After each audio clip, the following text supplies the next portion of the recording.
Hey everyone, this is Rohit Dalia, back with the next part for economics, chapter 2, which is indicators of growth and development.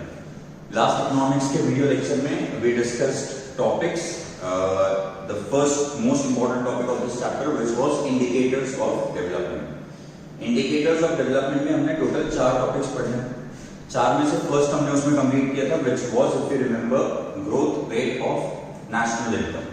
जिसको हमने short में पढ़ा GRNI. So growth rate of national income हमने discuss किया, उसके limitations देखे.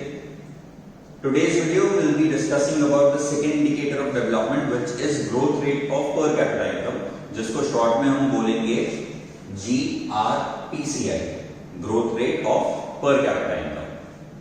इसमें भी similar to growth rate of national income हम डिस्कस करेंगे कि इसके लिमिटेशंस क्या है. Before we jump up to the topic, इतना याद रख लेना that the first indicator, that is the growth rate of national income, and the second indicator, which is growth rate of per capita income. अगर पूछा जाए कि इन दोनों में से better indicator of development कौन सा है, कौन से indicator से development और अच्छे से पता चल सकता है, तो answer is growth rate of per capita income. So growth rate of per capita income as an indicator of development is a better indicator as compared to growth rate of national income. The question is why? ये better क्यों है? ऐसी तो क्या चीज है जो इस पर्टिकुलर इंडिकेटर को डेवलपमेंट के लिए बेटर बनाती है, वो डिस्कस करेंगे इस टॉपिक में. उसके साथ साथ इसके लिमिटेशंस इन डेप्थ एक एक करके हम डिस्कस करेंगे. So today's video lecture, this part will specifically deal with the meaning of growth rate of per capita income, why is growth rate of per capita income as an indicator of development better than growth rate of national income, and 5 limitations.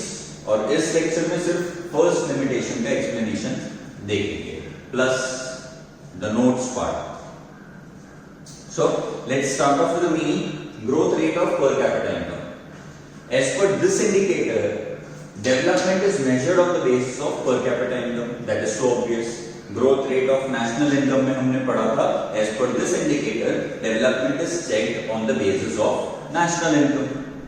जो नाम है indicator का, उससे पता चल रहा है कि हम कौन से बेसिस पे कंट्री का डेवलपमेंट चेक कर रहे हैं. जैसे अगर मैं बोलूं growth rate of national income indicator है, तो नेशनल इनकम के बेसिस पे डेवलपमेंट चेक किया जाएगा. अगर growth rate of per capita income है, तो पर कैपिटा इनकम के बेसिस पे कंट्री का डेवलपमेंट चेक किया जाएगा. तो फर्स्ट पॉइंट सिंपल है. बट अब पर कैपिटा इनकम की बात करें तो उसमें तो कितने वेरिएशन आ सकते हैं. पर कैपिटा इनकम ज्यादा हो सकती है, कम हो सकती है, स्टेबल हो सकती है, फास्ट रेट पे बढ़ रही है, बहुत सारे ऑप्शन.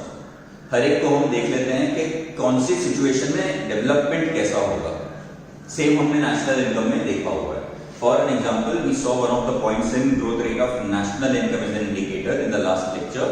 उसमें हमने एक पॉइंट पढ़ा था, if the national income is increasing at a fast rate, बहुत जल्दी अगर नेशनल इनकम बढ़ रही है, तो उस इंडिकेटर के हिसाब से डेवलपमेंट भी फास्ट हो रहा है.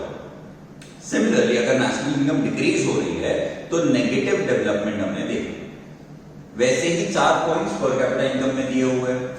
फर्स्ट इज, मैंने सिंबॉलिक लैंग्वेज में शॉर्ट में लिखा है, आपको ऐसे नहीं लिखना है. Even when a question comes up in examination, आपको उस चीज को सेंटेंस फॉर्म में कन्वर्ट करना है.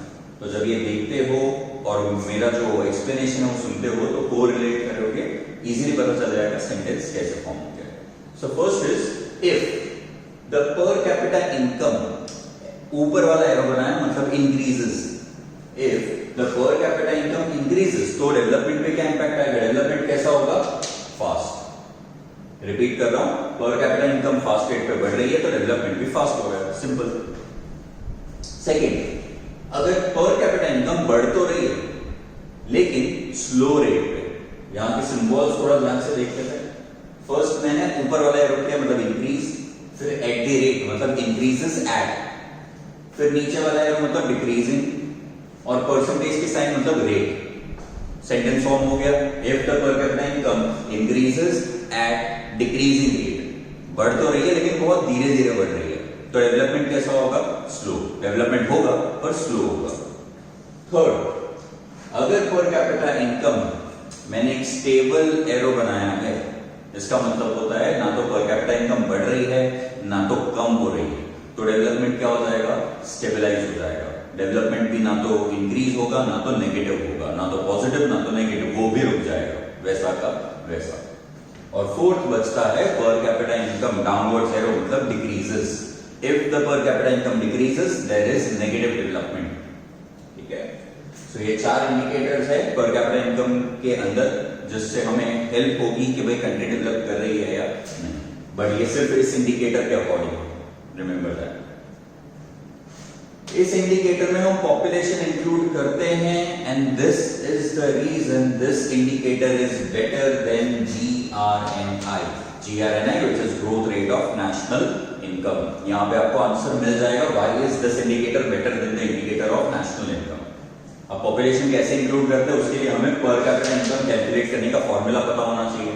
Per capita income is equals to GNI divided by TP।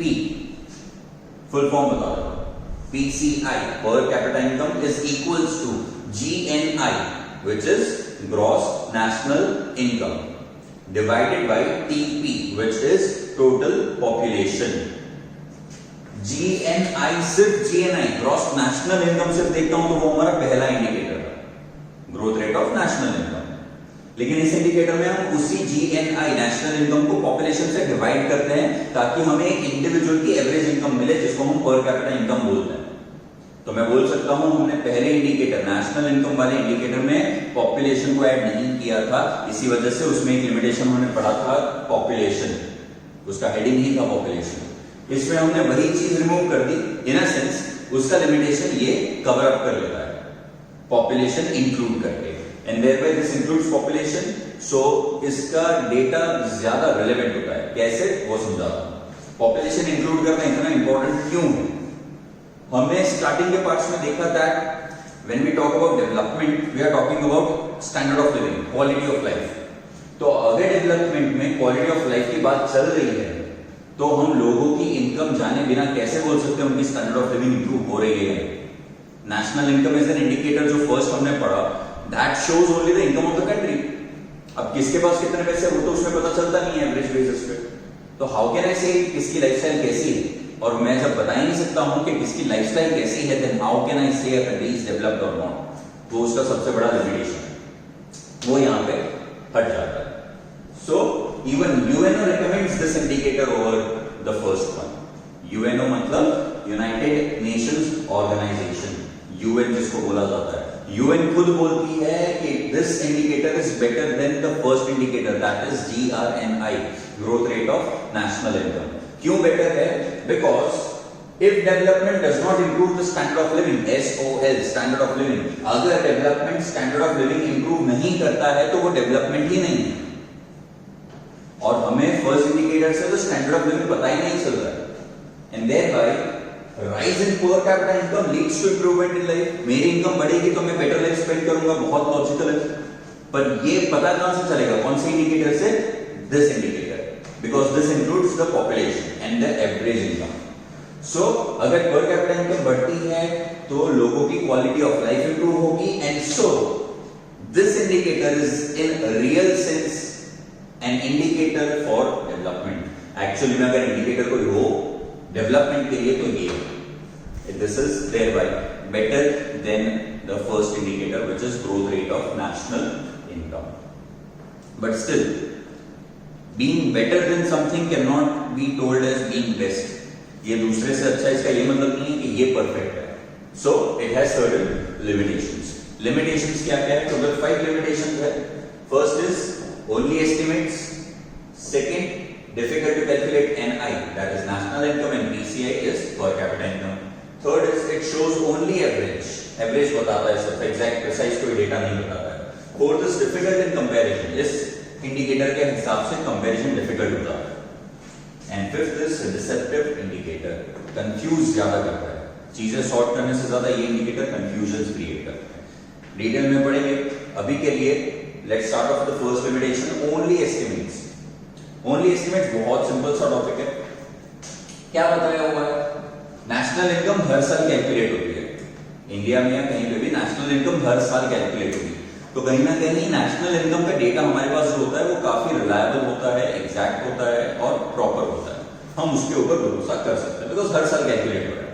ठीक है, so national national income is calculated every year and so its data is almost correct. काफी हद तक करेक्ट होता है बिकॉज हर साल कैलकुलेट किया जाता है. बट हमने फॉर्मूला में क्या देखा? National income divided by total population. So when we talk about national income in this formula, तो नेशनल इनकम तो करेक्ट है, चलो, बिकॉज हर साल कैलकुलेट हो रही है. What about population?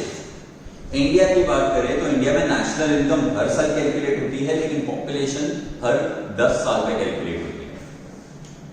तो अगर हम नेशनल इनकम 1 साल में और पॉपुलेशन 10 साल में कैलकुलेट कर रहे हैं, तो इससे क्या पता चलता है कि जब हर साल हम इस इंडिकेटर को यूज करके डेवलपमेंट जानने की ट्राई करेंगे, तो उसमें हर साल पॉपुलेशन काउंट ना किया जाना एक लिमिटेशन है. बिकॉज हम पॉपुलेशन 10 साल पे कैलकुलेट करेंगे तो हर साल पे डेटा हमारे पास पॉपुलेशन का जो आएगा वो एग्जैक्टली करेक्ट नहीं होगा.